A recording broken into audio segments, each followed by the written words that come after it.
She opened the letter, which had arrived without a return address, and her heart skipped a beat. The paper was thin, slightly yellowed, as if someone had kept it for years before finally deciding to send it. Her fingers trembled as she unfolded the sheet and began to read. "You need to know the truth," the message began. Her eyes darted toward the door, as if someone might be watching. The house was silent, save for the steady ticking of the wall clock, and a reminder of time slipping away. She took a deep breath, steadying herself. The words written in careful handwriting carried something weighty, something that could change everything. By the time she finished reading, the world around her blurred. Her fingers clenched the paper so tightly it crinkled under the pressure. Everything she had known about her past was a lie. A strange sensation spread through her chest, a mix of fear, anger, and a painful curiosity. She grabbed her phone but hesitated. Who could she call? Who could she trust? There was no signature, just an address, some small town in Oklahoma she had never been to. And yet, it suddenly felt like that town was part of her story. Fragments of memories surfaced in her mind. A childhood spent in a house where everything was tightly controlled. Parents who always avoided questions about the past. And now this letter.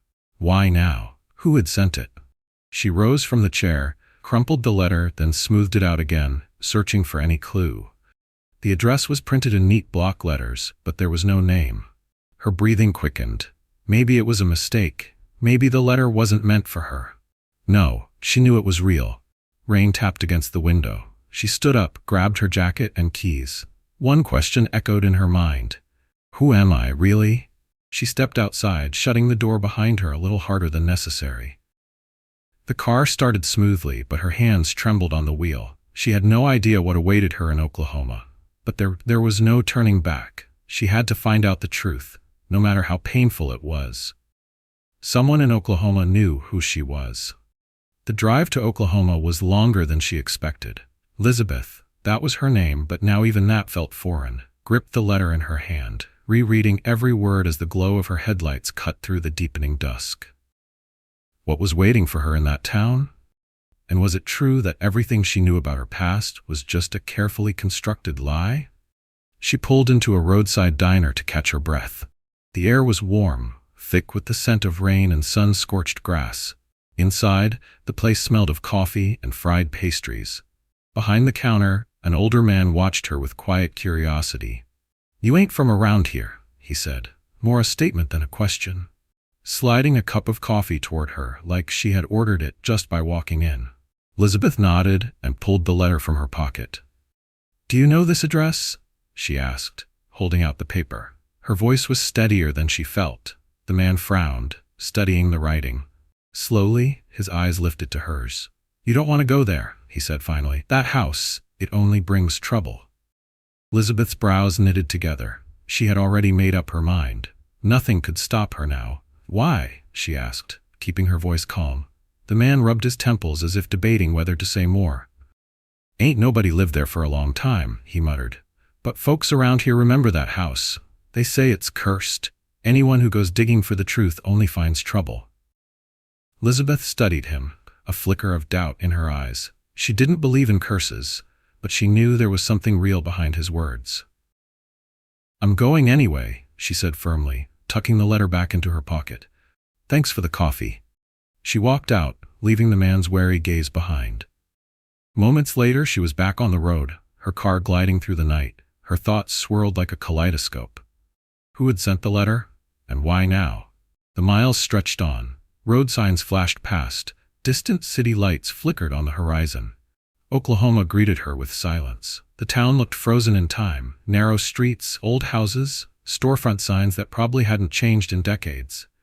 She turned onto a gravel road leading to the address in the letter. Her pulse quickened. Darkness thickened around her, and somewhere in the distance, a coyote howled, making her grip the wheel tighter. Then, finally, she saw it. The house stood at the end of the road, weathered and forgotten. The wooden shutters creaked in the wind. The fence leaned like it was ready to give up. The place looked like it wanted to be left alone. She killed the engine and stepped out. Her footsteps on the gravel sounded too loud in the heavy silence. The sky was clouded over, the moon barely casting enough light to see. Elizabeth walked up the porch steps. She had no idea what she would find, but one thing was certain. There was no going back. Elizabeth wasn't about to turn back now. Despite the warning, she gripped the wheel and drove toward the address in the letter. The road narrowed, trees pressing in from both sides, their branches weaving a dense canopy above. The sky had turned a dull, stormy gray, as if the universe itself was trying to stop her. Then she saw it, the old, decaying house on the edge of town.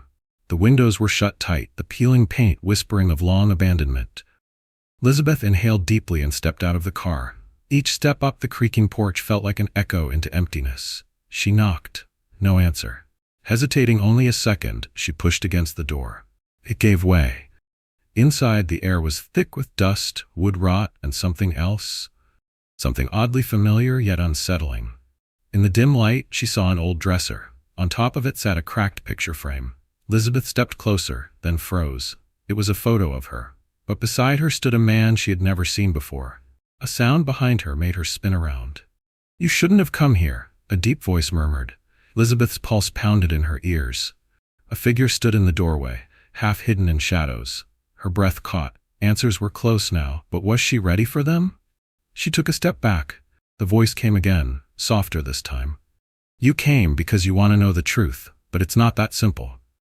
The figure moved forward, and the dim glow from the porch light revealed his face. An older man, his sharp features lined with age, his eyes holding secrets. "Who are you?" Elizabeth asked, forcing her voice to stay steady. The man exhaled. "My name is Henry," he said, "and I know why you're here." Elizabeth's fists tightened at her sides, trying to suppress the wave of unease. Something about the way he looked at her told her he wasn't a threat, but he knew far more than he was letting on. "Is this your house?" she asked. Henry shook his head. "No, but I was here when it all started." "When what started?" she asked cautiously. He was silent for a moment before motioning for her to follow him inside. "You have a right to know," he said. "But before I tell you, there's something you need to see." He turned and walked deeper into the house. Elizabeth hesitated for only a second before following. The wooden floor groaned under their steps. The air inside was cold, untouched by time. They stopped in front of a heavy door. Henry pulled out a set of keys and unlocked it. Elizabeth stepped through, and her breath caught. An old desk sat in the center of the room, covered in papers and faded photographs. Her mother's face stared back at her from every single one.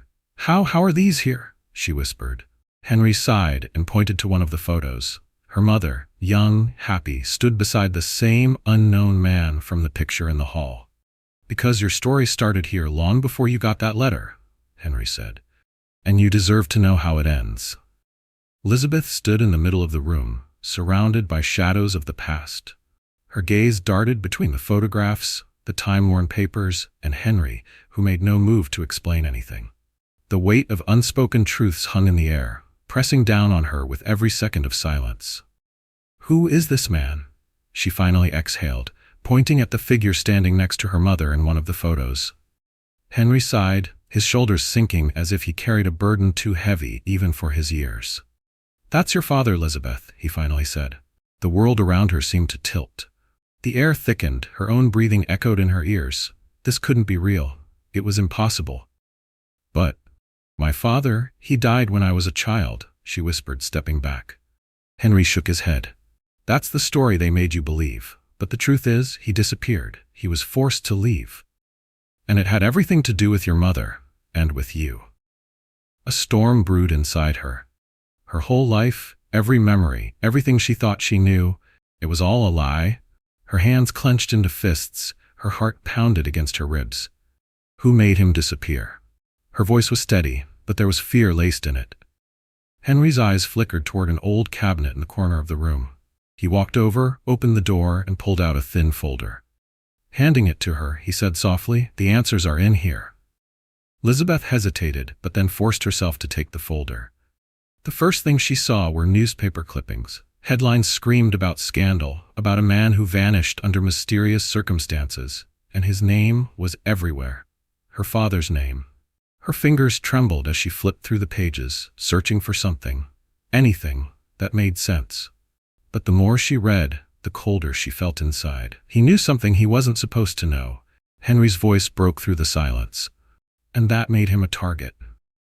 Elizabeth's eyes snapped up to meet his. A target? For who?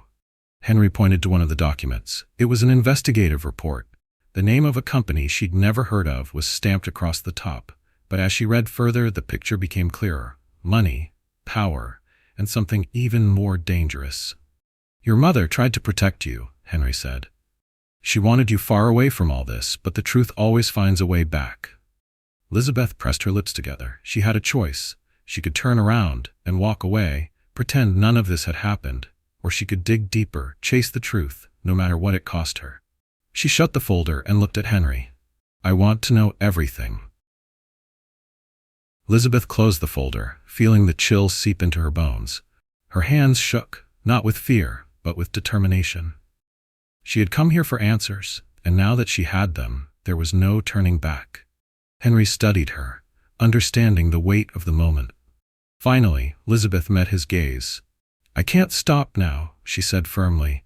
If my father was killed because of this, I need to find out who was behind it. Henry exhaled deeply and nodded. Then you need to meet someone who knew your father better than anyone. But it's dangerous. They watch anyone who tries to dig into the past. I'm not afraid, Elizabeth said, her voice steady. Where do I find him? An hour later, she was speeding down a winding road toward an abandoned motel on the outskirts of town. Rain pounded against the windshield, and the dim glow of streetlights barely cut through the darkness. Every second felt like borrowed time. Pulling into the parking lot, she shut off the engine and scanned the building. It looked deserted, but one window on the second floor glowed with a weak yellow light. That was the signal. She climbed the creaky staircase and stopped in front of the door. Knocked. Who is it? Came a raspy voice from the other side. Elizabeth, I need answers about my father. The door cracked open, revealing a man in his 60s. His face was lined with deep wrinkles, his eyes hiding years of pain and secrets. Come in, he said, sizing her up. Elizabeth stepped inside, and the door clicked shut behind her.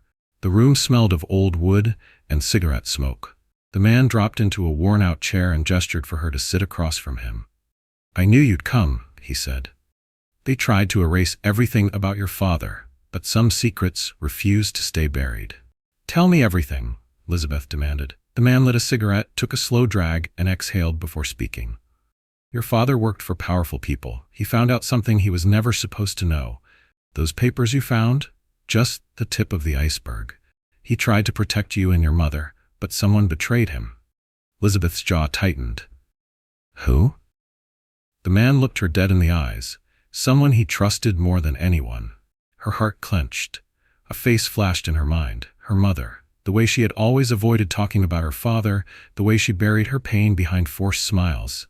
No, she whispered. That's not possible. Your mother knew he was in danger. She made a choice to save you. But now it's your choice, Elizabeth. You can keep chasing the truth, or you can walk away. Elizabeth took a slow breath. The doubt was gone. There was only resolve. I'm going to finish this, the man nodded. Then get ready, because the truth always has a price.